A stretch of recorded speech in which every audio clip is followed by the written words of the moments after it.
Hello, I'm John McMullin with journeysofwisdom.com and datingwithwisdom.com. Thank you for joining me in this program, because if you're watching the program, it suggests that you've had past relationships where your heart was broken, where you felt disappointed, you felt confused. I'd like to give you some tips on how to have a relationship with yourself about other people so that they don't steal your power.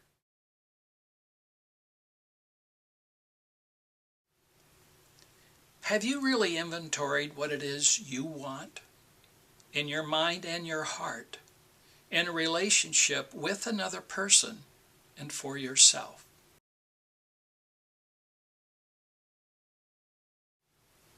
First, I would ask you, in this inventory, have you noticed how quickly you can give yourself away to other people?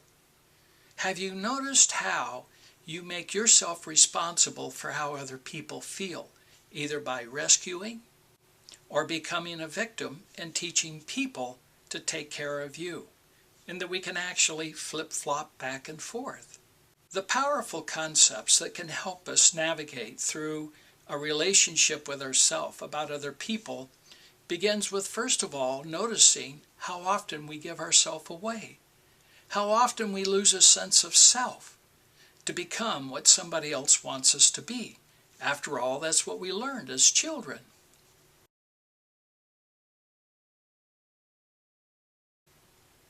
It's also about understanding intimacy. That intimacy is really about vulnerability. What would it mean if you had a partner that you could be afraid or ashamed or cry, be authentically yourself and not feel judged by them? Actually, the real question is, what would it mean if you could do that with your partner? Intimacy has many aspects to it, including physical contact. It also is a process of opening the heart to what is, not how we need or want it to be.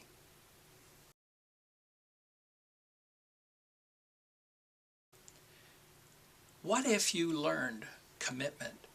What if you learned how to commit to yourself, to know who you are and what your limits and boundaries are, what your values are, and how to tell your partner, and to invite your partner to share their limits and boundaries and values with you?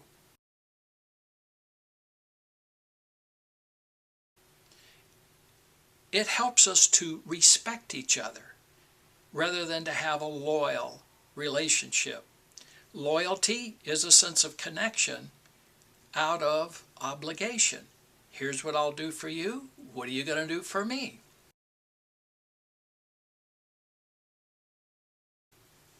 Respect, on the other hand, is an acknowledging. It's the mystery of discovering ourselves in another human.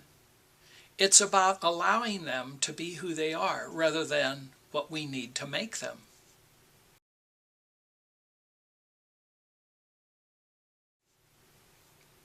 Another powerful concept that I'd like to discuss with you is fighting fair.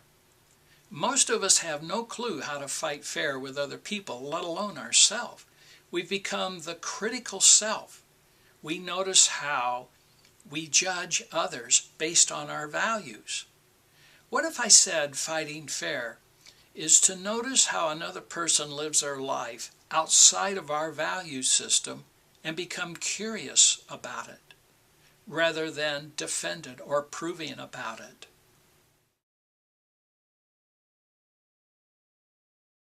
Could I also talk about the powerful concept of romance without seduction? How often do we give somebody something and have some kind of attachment to the outcome? See what I did for you.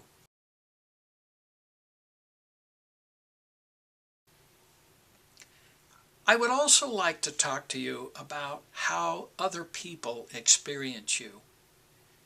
How can you ask other people their experiences without attaching to their experience? Certainly it's a source of information.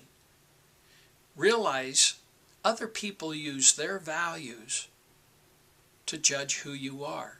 In the same way we judge other people. Is it okay to judge? Of course, we have to know when to go across the street. Learning how not to judge our judgment, or how to shame the shame, or be afraid of our fear. These are important concepts. Actually, it turns out there are 3 levels of how we mature a relationship with ourselves about other people. First, we notice that we become infatuated. We notice the things we like. We notice the things we want from them we can't give ourselves. Typically, infatuation lasts about 90 days, for some of us longer, for others less time.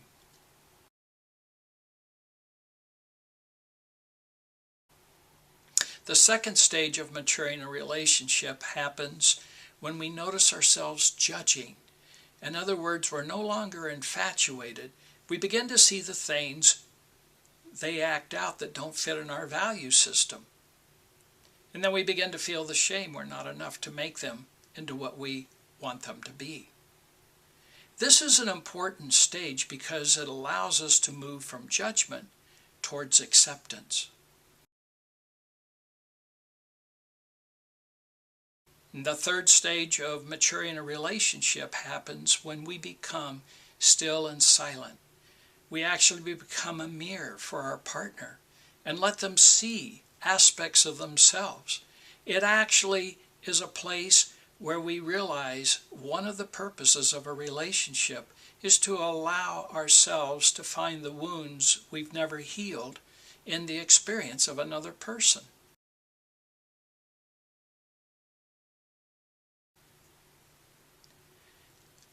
There's also the issue of trust. Many people believe that trusting is something I have to do with someone else. What if you learned that you didn't need to trust other people? You learn how to trust yourself about other people. And how do we do that? How do we learn trust within ourselves rather than make other people responsible for that experience?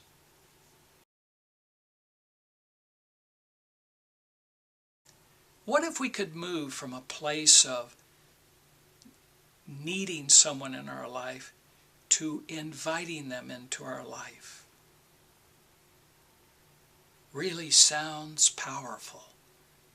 That we turn to our partner every day and say, I've learned a great deal about myself.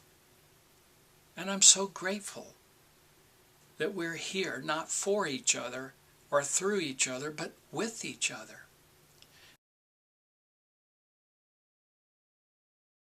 These powerful concepts and many more is why we're talking about dating with wisdom. I would like to take and develop these concepts with you in future programs, taking each one apart. They're offered to you on MP3s and videos like this one.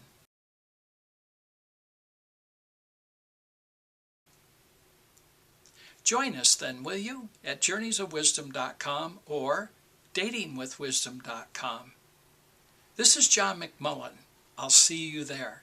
Thank you for joining me today.